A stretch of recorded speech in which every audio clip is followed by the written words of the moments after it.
It's officially March, which means it is time to do my February update on my book blanket. If you're new here or you have not seen any of my previous videos about this blanket, I am doing a book tracking blanket instead of a temperature blanket this year. So for every romance book that I read, I am crocheting a few rows into this blanket. I have this little key of all of my different subgenres, and each month I am making update videos on the progress I am making on this blanket. February is a short month, and it happened to be not a very big month for reading for me, so I only ended up reading 3 books in February. But they were each a different subgenre, so we have a lot of different colors going. So for the month of February, I read Haunting Adeline by H.D. Carlton, which was a dark romance, and then I read Check and Mate by Hazelwood, which is a young adult romance. And I finished the month off with Nobody Like Us by Krista and Becca Ritchie, which is a contemporary romance. So keep watching if you want to see my thoughts on all of those books and what I ended up rating each of them. I finished my first book of February, which means it is time to add on to my book blanket. So just to recap, this is where I ended up after January. It was a big month for fantasy, which is this light pink color. So in February, I'm hoping to get some new colors and new genres going for this blanket. And today we do have a new color. So just a reminder, here is my little key of all the colors I'm using and all of the different genres. So the first book that I finished in the month of February was Haunting Adeline, which is a dark romance. So we will be using this dark, almost black color, which is right here. So this is the yarn I will be using. It is Vanna's Choice in the color Dark Gray Heather. It's almost black, but it has that heathered feel to it, so it's kind of like almost a dark charcoaly gray. I have my crochet hook, which is a 4.5mm hook, and I have my blanket. So I'm going to attach my yarn and get started on that, and then we will talk about this book. Got it started, and this is how it's looking so far. It's a very contrasting color from what we've had going, but I really like how that looks so far. If you have been on Book Talk or Bookstagram or even BookTube, any of the bookish spaces on any of the social medias, I'm sure by now you have heard of Haunting Adeline by H.D. Carlton and the sequel Haunting Adeline. I think sometime last year this book got very popular on all of the bookish social media pages, and a lot of people just started talking about them and a lot of people started reading them. So it's definitely a book that I have heard a lot about through all of those channels, but I never actually took the time to check out myself. And I'm not gonna lie, the only reason I did end up reading this book is because it was on Kindle Unlimited. I wasn't confident enough that I would like it to buy the paperback, and I still have not bought the paperback. So before I talk about anything about this book, this is a dark romance book, and it is kind of known as one of the darkest romance books out there. So definitely check the trigger warnings when you open the book. There's a whole page of them, or look them up online. And I will say that this book is not for the faint of heart. If you're trying to maybe dip your toes in the dark romance genre, don't start with this one. I would start with something much lighter. But if you've read dark romance before and you kind of know the genre and you're wanting to read a book that is quite dark in a lot of aspects, then you should check out this one. I don't know if I would fully recommend this book to anyone. I think it's one of those books that if you're wanting to read it, maybe try, but if you've never heard of this book before and you have no interest in dark romance or anything like that, stay far, far away. I have read dark romance before, definitely not new to the genre, and I quite like some dark romances, but there was something about this one that kind of just made my skin crawl. So the briefest of summaries, this book is about Adeline, who is an author and her grandmother dies and leaves her her house, which is this old, seemingly haunted Victorian manor.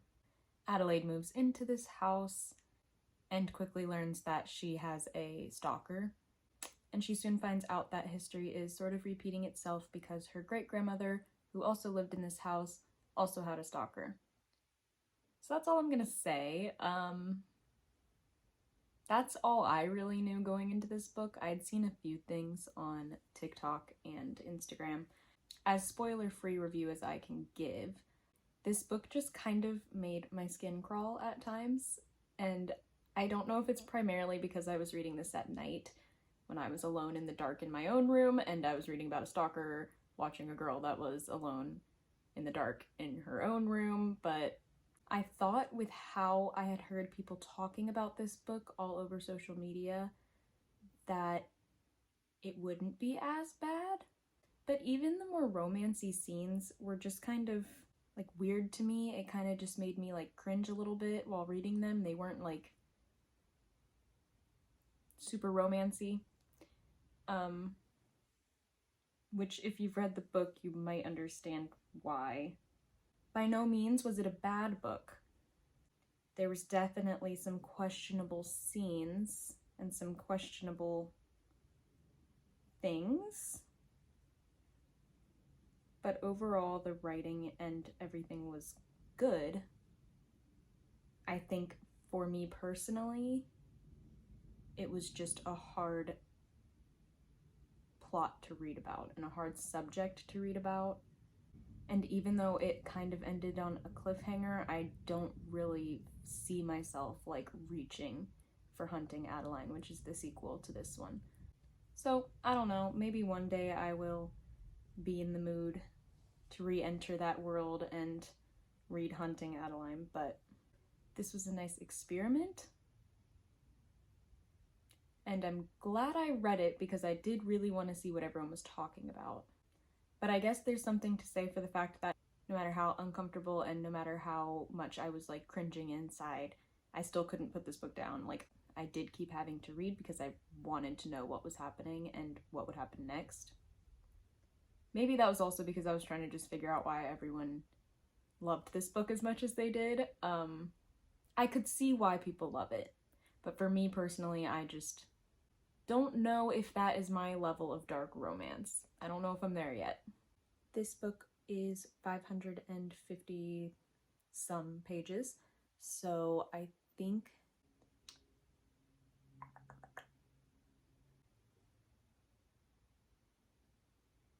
I'm going to start with 2 rows for this one. One of the rows is these double crochets, and then the next row is single crochets.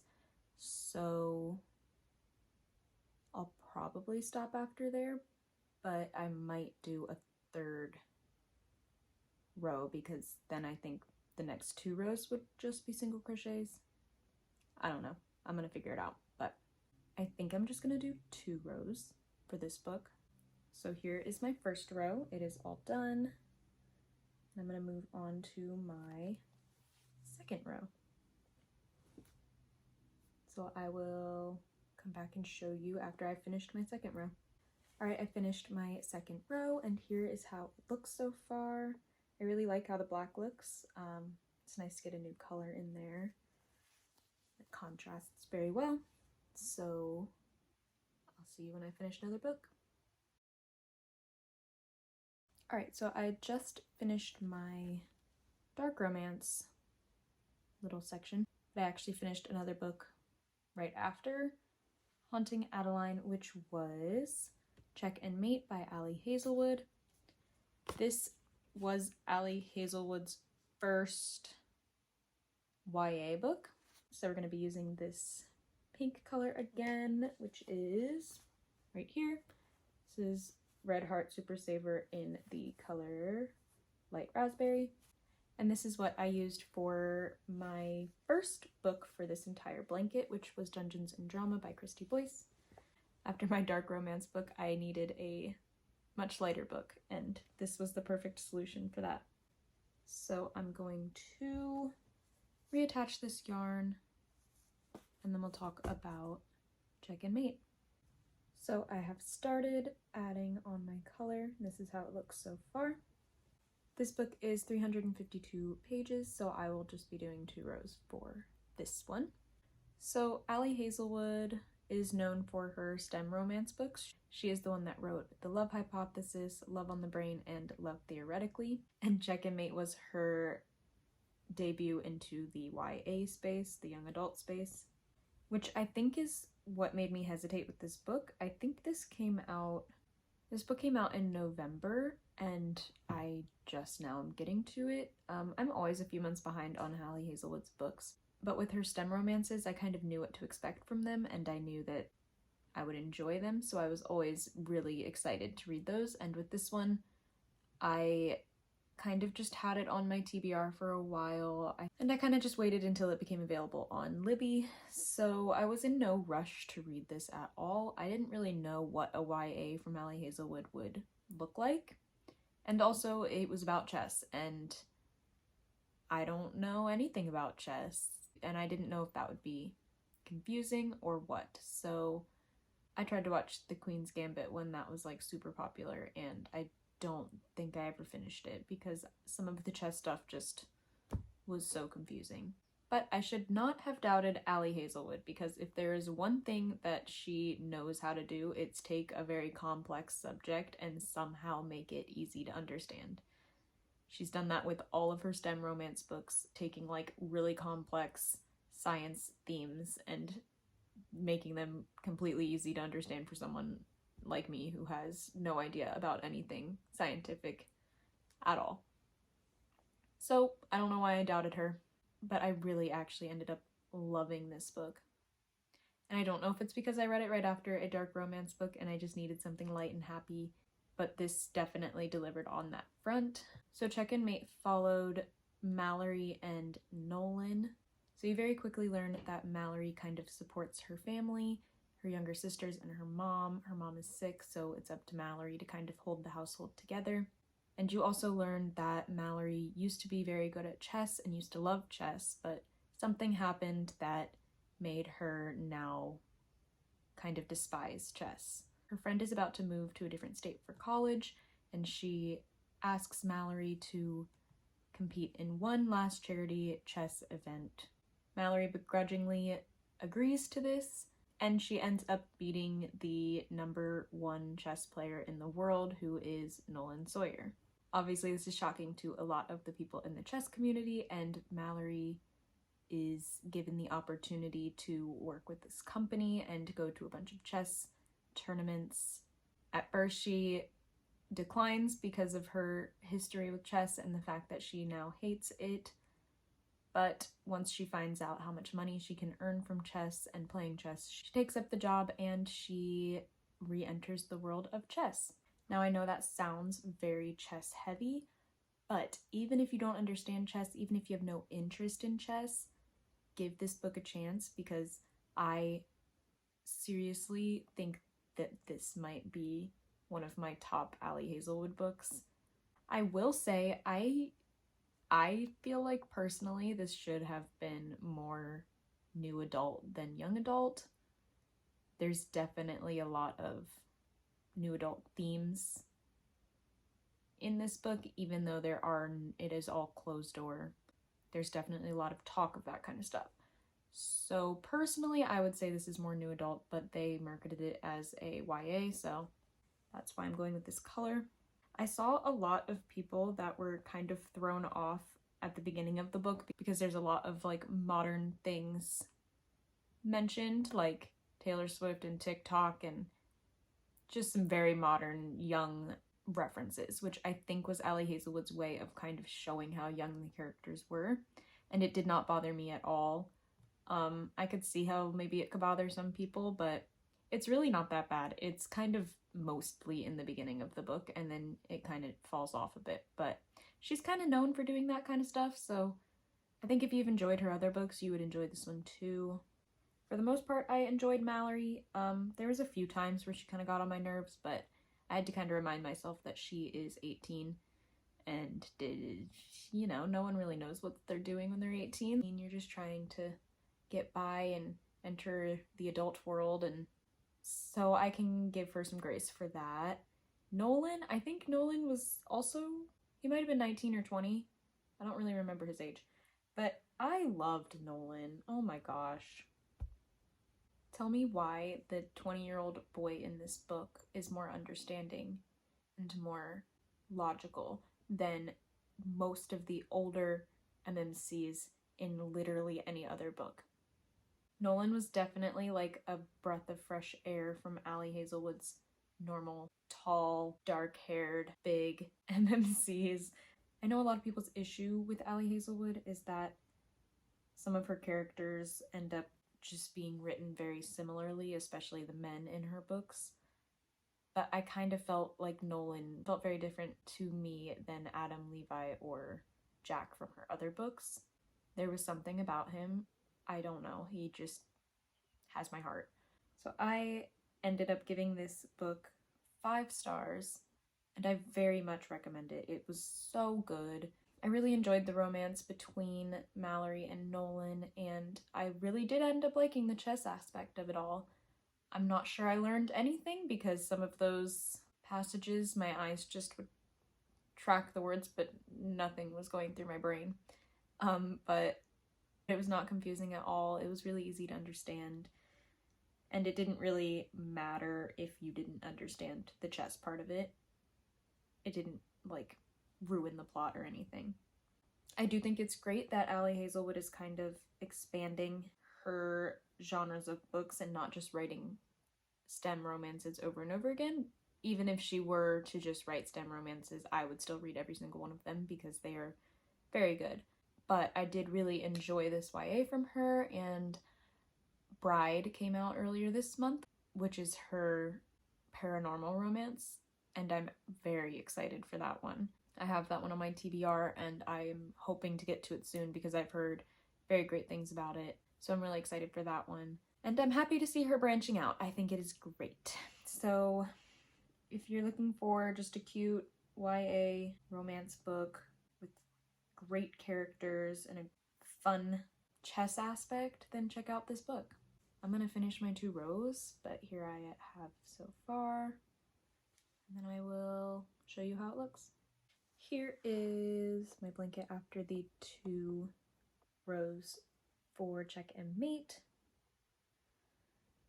And yeah, I'm happy we're getting some more colors in here other than this light pink. And I will be back when I finish my next book.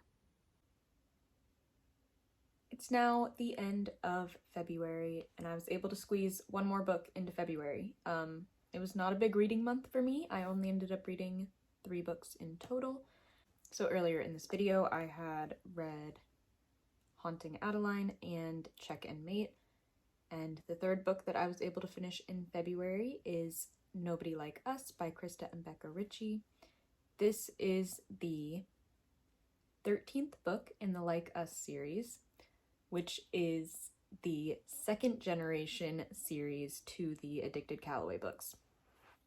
So it's about all of the characters in the Addicted Calloway series kids, and the Like Us series follows 4 of the kids. All of these books are the bodyguards and billionaires kind of trope. So the kids are the billionaires and they end up with their bodyguards. You can read the Like Us books without reading the Addicted Calloway books, but in my opinion, it's a lot better to read all of the Addicted Calloway books first and then read the Like Us books. However, that does mean you're kind of in for like 25 books, and they're still going after this was the end of the Like Us series, the last book, book number 13. But next they are going to be doing the Cobalt Empire series, which follows all of the Cobalt children. So Connor and Rose, who are in the Addicted Calloway series, all of their kids, minus Jane, because she was in the Like Us books. So Nobody Like Us is the 13th book in the Like Us series, but the 3rd book about Luna and Donnelly. So Luna is Lily and Lo from the Addicted series daughter, and it follows her and one of the bodyguards, Donnelly. So this was their 3rd and final book, and the final book in the Like Us series in a whole. This book is a contemporary romance, which means I will be using this off-white color, which is right here. And this was a long one. I think Krista and Becca Ritchie said this was the longest book that they have ever written, which, if you know their books, that's saying a lot, because Some Kind of Perfect, which is the epilogue novel to the Addicted series, is like 800 pages. So this book is 821 pages long. It's a very long book, but it really did not feel that long when I was reading it. I breezed through it. So I will either be doing 3 or 4 rows for this one. I think one of the rows is double crochets, so if that is, then I might do only 3, but we'll see how it looks as I am going along. I am going to reattach my yarn and get started, and then I will talk a little bit more about this book. All right, I've got my first row going, so let's talk a bit about this book. So Nobody Like Us is the 13th and final book in the Like Us series, and while Krista and Becca Ritchie have already confirmed that they are still writing within the Addicted universe, especially with the Cobalt Empire series, I think they are pretty much done with these characters and their stories. So this was sort of like a bookend for all of the Like Us series, not just Luna and Donnelly's romance and their story. And you could definitely tell that that is the way that they probably felt too while writing it. There's lots of moments with all of the characters from this series, lots of callbacks to the Addicted series, and I think it also did a really good job of setting up the Cobalt Empire series. I'm very excited for those books and get to know more about the Cobalt children.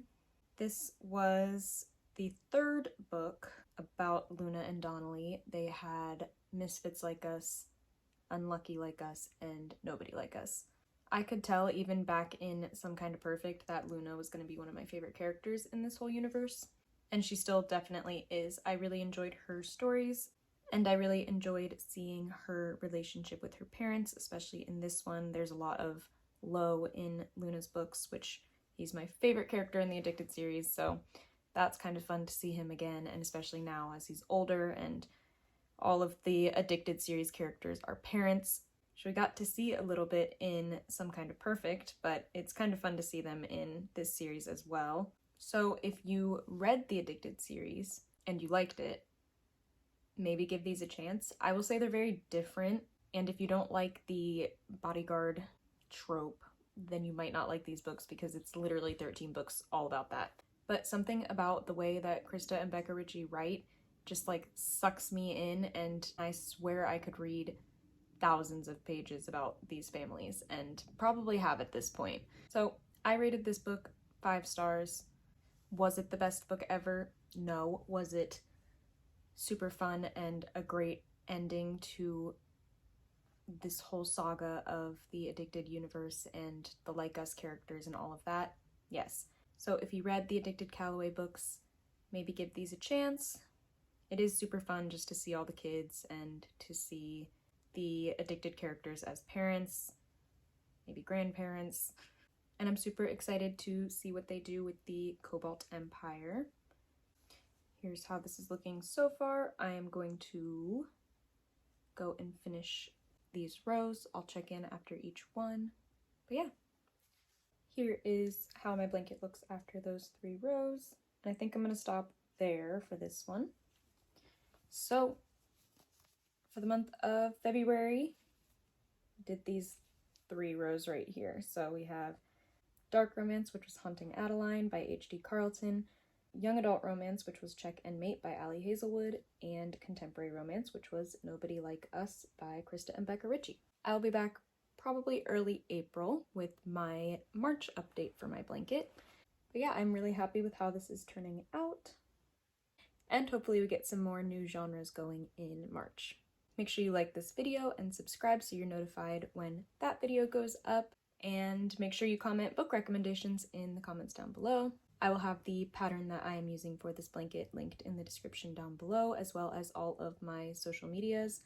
Make sure you follow along. I'm doing more regular updates on this blanket on my Instagram. And yeah, see you guys in the next video.